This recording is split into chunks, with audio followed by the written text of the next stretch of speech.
Olá, Deus te abençoe poderosamente em nome de Jesus. Chegamos ao capítulo 10 do livro de Atos dos Apóstolos. Eu convido você a ler e a meditar comigo na palavra do Senhor.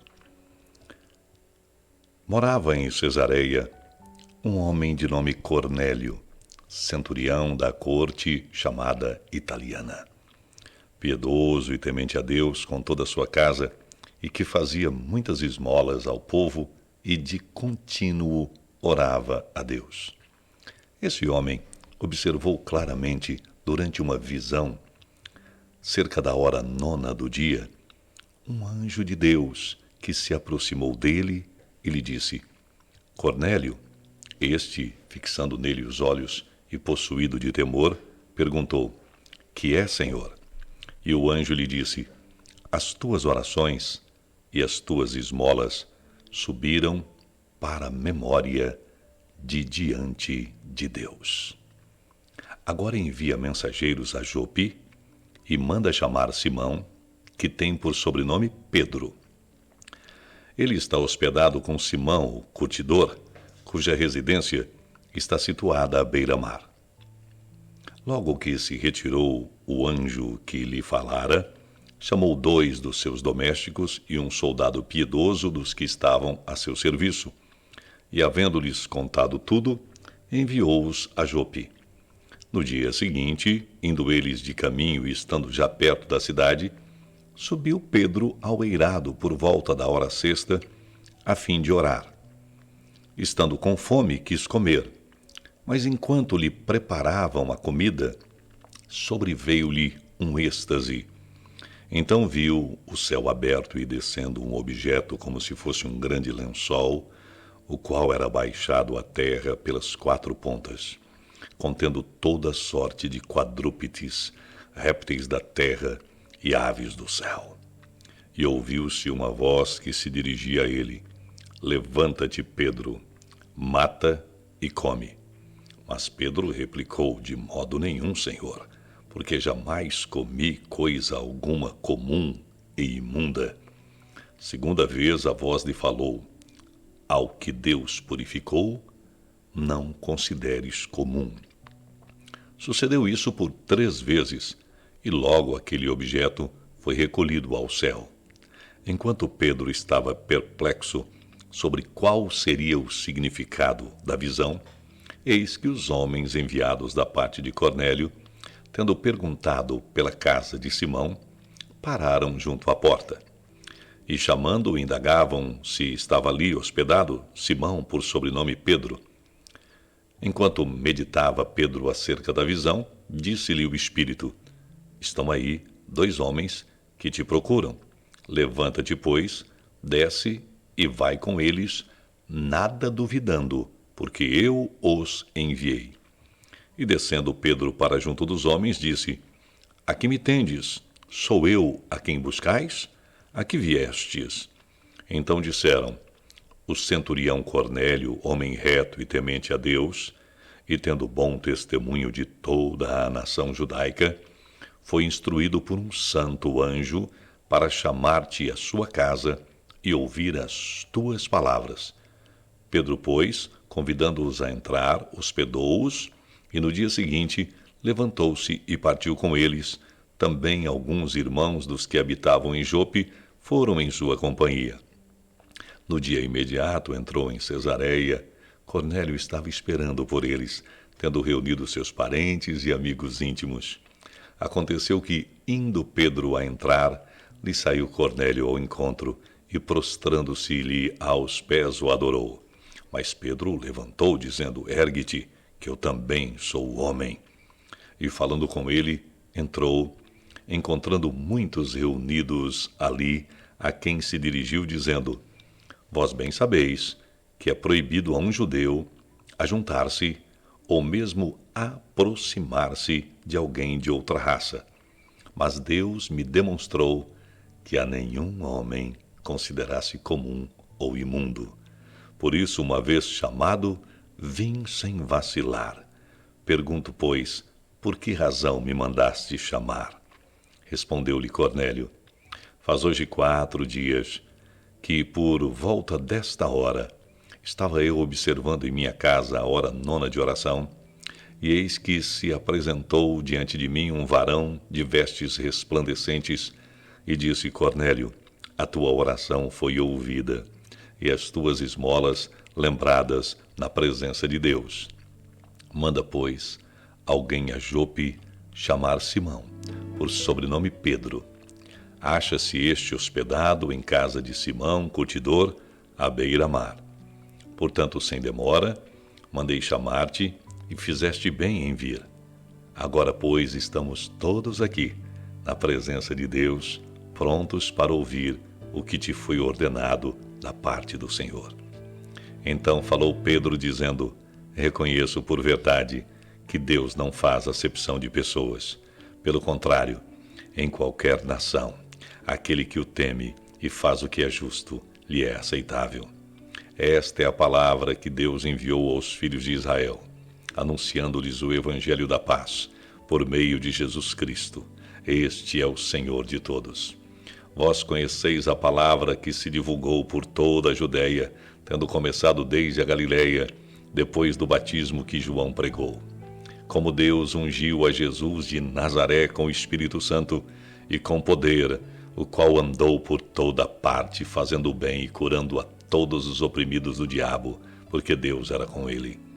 E nós somos testemunhas de tudo que ele fez na terra dos judeus e em Jerusalém, ao qual também tiraram a vida, pendurando-o no madeiro.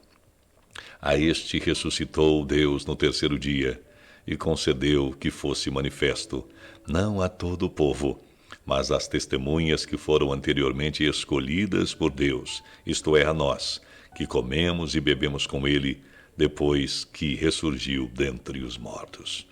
E nos mandou pregar ao povo e testificar que ele é quem foi constituído por Deus, juiz de vivos e de mortos. Dele todos os profetas dão testemunho de que, por meio do seu nome, todo aquele que nele crê recebe remissão de pecados. Ainda Pedro falava estas coisas, quando caiu o Espírito sobre todos os que ouviam esta palavra. E os fiéis que eram da circuncisão que vieram com Pedro admiraram-se, porque também sobre os gentios foi derramado o dom do Espírito Santo, pois os ouviam falando em línguas e engrandecendo a Deus. Então perguntou Pedro: porventura pode alguém recusar a água, para que não sejam batizados estes, que assim como nós receberam o Espírito Santo? E ordenou que fossem batizados em nome de Jesus Cristo. Então lhe pediram que permanecesse com ele por alguns dias. Louvado seja o nome do Senhor. Que texto, hein? Que texto! Nesse capítulo 10, Deus revelou a Pedro, através da visão, que o Evangelho deveria ser pregado aos gentios. Pedro não titubeou e, quando recebeu a ordem de Deus de ir pregar o Evangelho a Cornélio e sua família, que não era judeu, ele vai, ele obedece e ele prega, e o Espírito Santo desce sobre todos. A obra de Deus seguia adiante, apesar da perseguição que Herodes Agripa, neto de Herodes o Grande, promove. Ele condenará Tiago à morte daqui a pouco. Ele vai colocar Pedro daqui a pouco, nos próximos capítulos, no cárcere. Ele vai procurar atrapalhar ao máximo o Evangelho, mas não adianta. Herodes é quem vai ser ferido por um anjo.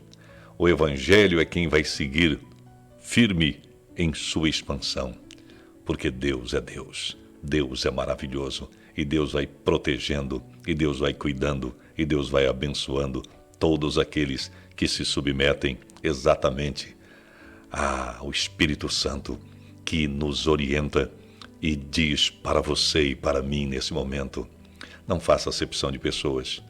Às vezes uma pessoa que você imagina que não será convertida jamais, essa pessoa vai ser convertida. Ela vai vir para Jesus e ela vai ouvir a palavra, e ela vai entender a palavra, e ela vai crer na palavra, e às vezes até mesmo vai ser usada por Deus de maneira poderosa. Esse foi um dia memorável, minha amiga, meu amigo, porque foi um dia em que aquele Pedro, que tinha um pouco de tempo no passado, um certo preconceito em pregar e aceitar que o nosso Deus Todo-Poderoso podia, entre aspas, furar a bolha e converter pessoas de outras nações, de outros idiomas. Aos poucos, ele vai entendendo certas coisas e ele percebe que não tem exclusividade no Evangelho. Não, não. Deus converte quem ele quer, quem ele escolhe. E ele faz com que Cornélio, sendo de origem itálica, italiana, sendo um centurião romano, ele, como tentou se aproximar de Deus, ele era um homem bondoso, ele era um homem que dava esmolas, era um homem que praticava boas ações. Deus foi então se aproximando dele, cuidando dele, quebrantando o coração dele, e ele passou a orar, a pedir a presença de Deus, e Deus se revela àquele homem antes que ele tenha o Espírito Santo, antes que ele seja batizado, antes que ele seja, entre aspas, convertido para valer, no sentido de entender o Evangelho. E Deus o orienta. Chama Pedro. Não está tão longe. Está ali em Jope. Chama. Ele vai vir e ele vai pregar para você. E no mesmo momento, Deus vai lá e fala com Pedro. E diz, olha Pedro, tá vendo aqui? Esse mundo de animais aqui? Tem animais puros e tem animais impuros. Todos eles estão aqui. Mata e come. Ele diz, olha, animal impuro, imundo, eu não toco, Senhor. Ele está se baseando onde? Na lei do Levítico, do livro de Levítico. E Deus fala, ó, não há impureza se eu purifiquei. Não há contaminação se eu tirei a contaminação. E Pedro fica pensando, 3 vezes a mesma visão. O que Deus quer falar comigo? O que Deus está querendo dizer com essa visão? Será que ele está falando de comer carne de porco? Será que ele está falando de comer carne de coelho? Será que ele está falando de comer carne de macaco, de comer carne de avestruz? E aqueles homens chegam, enviados por Cornélio, e o chamam. E o Espírito Santo fala, olha, que eles falarem para você e convidarem, pode ir, fica tranquilo. E ele vai com uma turma de hebreus para lá. Irmãos convertidos ao Senhor, mas de origem hebraica. Chegando lá, eles entram. Cornélio chama e ele diz, vocês sabem que um judeu não pode nem entrar na casa de um não-judeu, não pode tocar no não-judeu, deve evitar até conversar com o não-judeu. Mas agora eu entendi. Deus não faz acepção de pessoas. Agora eu entendi a visão que Deus tinha me dado sobre os animais. Ele quis dizer que se ele purificou, não é para eu discutir. E ele prega e aquelas pessoas recebem o Espírito Santo e são batizadas. E a igreja fura a bolha. Louvado seja o nome do Senhor. Interessante que quando ele chega, Cornélio se ajoelha diante dele. E hoje em dia, quantos não aceitariam ser adorados, né? Mas Pedro fala, não, eu sou homem igual a você. Que coisa maravilhosa. Eu quero dizer a você que não há limites para Deus. E hoje Deus pode ter furado a bolha e ter feito com que essa palavra do nome de Jesus chegasse até você. Você também quer receber Jesus como Cornélio e sua família, seus amigos que estavam lá receberam naquele dia. Você também quer receber o toque do Espírito Santo. Você também quer ter experiências com Deus impossíveis de serem narradas e entendidas, a não ser se elas forem pela pessoa vividas. Você quer fazer parte desse grupo de pessoas que se alegram em Cristo Jesus e que paga o preço por isso, se necessário for? Se você quer, é porque Deus te escolheu hoje. Ele te escolheu porque Ele não faz acepção de pessoas, assim como um dia fez comigo. Repita comigo, Senhor Jesus, eu te recebo como Senhor e Salvador da minha vida. Sela-me com teu Santo Espírito, perdoa os meus pecados, os quais eu reconheço que os pratiquei, confesso arrependido e clamo o teu perdão. Lava-me com teu sangue para que eu seja alvo mais que a neve. e me ajuda, Senhor, na minha caminhada de agora até a eternidade. Amém. Se você fez essa oração, se prepare, porque Deus vai trabalhar em você, como trabalhou em todos aqueles homens e mulheres daquele tempo. Um abraço, Deus te abençoe e até o capítulo 11 do livro de Atos dos Apóstolos.